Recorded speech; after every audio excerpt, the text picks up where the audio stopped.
ವಿಶ್ವದ ಪ್ರಮುಖ ನಗರಗಳಲ್ಲಿ ಒಂದಾಗಿ ಸಿಲಿಕಾನ್ ಸಿಟಿಯಾಗಿ ಬೆಂಗಳೂರು ಬೆಳೆದಿರುವುದು ನಾಡಪ್ರಭು ಕೆಂಪೇಗೌಡರ ದೂರದೃಷ್ಟಿ ಹಾಗೂ ಆಡಳಿತ ಸಾಮರ್ಥ್ಯಕ್ಕೆ ಸಾಕ್ಷಿಯಾಗಿದೆ ಎಂದು ಶಾಸಕ ಎ ಮಂಜು ಹೇಳಿದರು.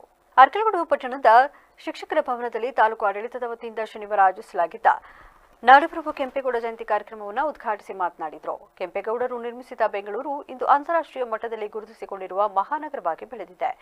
ಯಾವುದೇ ನಗರ ಬೆಳವಣಿಗೆಗೆ ನದಿ ಅಥವಾ ಸಮುದ್ರ ತೀರದ ಅನುಕೂಲತೆ ಪ್ರಮುಖವಾಗಿರುತ್ತದೆ.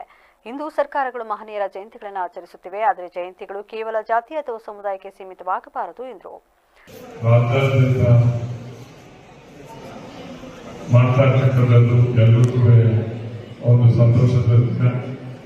ಅದು ಎಲ್ಲೋ ಒಂದು ಕಡೆ ನೋವು ಕೂಡ. ಈ ಜಯಂತಿಗಳನ್ನ ಸರ್ಕಾರದವರು ಮಾಡಿ ಅವರ ವ್ಯಕ್ತಿ ಇದ್ದಂತ ವ್ಯಕ್ತಿತ್ವವನ್ನು ಕಡಿಮೆ ಮಾಡಿದೀವಿ ಅಂತಕ್ಕಂಥದ್ದು ಈ ಜಯಂತಿಗಳ ಆಚರಣೆಗಳಿಂದ ಅರ್ಥ ಆಗ್ತಾ ಇದೆ. ಮೊದಲು ವಾಲ್ಮೀಕಿ, ಅಂಬೇಡ್ಕರ್, ಬಸವಣ್ಣ, ಕೆಂಪೇಗೌಡ. ತಾಲೂಕು ಮಹಿಳಾ ಒಕ್ಕಲಿಗರ ಸಂಘದ ಅಧ್ಯಕ್ಷೆ ಎಚ್.ಎಸ್. ರಶ್ಮಿ ಮಾತನಾಡಿ, ವಿಜಯನಗರ ಸಾಮ್ರಾಜ್ಯದ ಆಡಳಿತ ವ್ಯವಸ್ಥೆಯ ಮೇಲೆ ನಂಬಿಕೆ ಇಟ್ಟುಕೊಂಡಿದ್ದ ಕೆಂಪೇಗೌಡರು ನಾಡು ಕಟ್ಟುವ ಕಾರ್ಯಕ್ಕೆ ಮಹತ್ವದ ಕೊಡುಗೆ ನೀಡಿದರು. ತಮ್ಮ ಸ್ವಾರ್ಥಕ್ಕಾಗಿ ಅಲ್ಲದೆ ಸಮಾಜದ ಎಲ್ಲ ವರ್ಗಗಳ ಅಭಿವೃದ್ಧಿಗಾಗಿ ಶ್ರಮಿಸಿದ ಅಪರೂಪದ ನಾಯಕರು ಎಂದು ಬಣ್ಣಿಸಿದರು.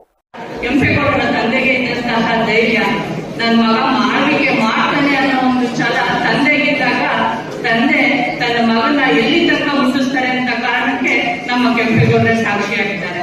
ಯಾಕೆಂದ್ರೆ ವಿಜಯನಗರ ಆಳ್ವಿಕೆಯಲ್ಲಿ ಕೆಂಪೇಗೌಡರನ್ನ ಹೇಗಪ್ಪ ಗುರುತಿಸಿ ಆ ಕಾಲದಲ್ಲಿ 1537ನೇ ಇಸ್ವಿಯ ಸಂದರ್ಭದಲ್ಲಿ ಅವರು 1513ನೇ ಇಸ್ವಿಯಲ್ಲಿ ಕ್ರಿಸ್ತಶಕ ಜನಿಸಿದ್ರು.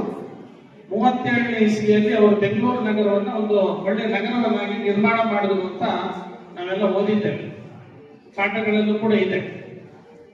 ಅವರು 4 ದಿಕ್ಕುಗಳಲ್ಲಿ ಗೋಪುರಗಳನ್ನು ತಹಶೀಲ್ದಾರ್ ಕೆಸಿ ಸೌಮ್ಯ, ಕೆಸ್ವತ್ತೂರು ಮಠದ ಶ್ರೀ ಬಸವರಾಜೇಂದ್ರ ಸ್ವಾಮೀಜಿ, ಚಿಲ್ಮೆ ಮಠದ ಶ್ರೀ ಜಯದೇವ ಸ್ವಾಮೀಜಿ, ಎನ್ ರವಿಕುಮಾರ್, ತಾಲೂಕು ಪಂಚಾಯಿತಿ ಶ್ರೀನಿವಾಸ್, ನಾಗೇಂದ್ರ ಕುಮಾರ್ ಸೇರಿದಂತೆ ಇತರರು ಹಾಜರಿದ್ದರು. ಈಗ ಮತ್ತೊಮ್ಮೆ ಹೆಡ್ಲೈನ್ಸ್.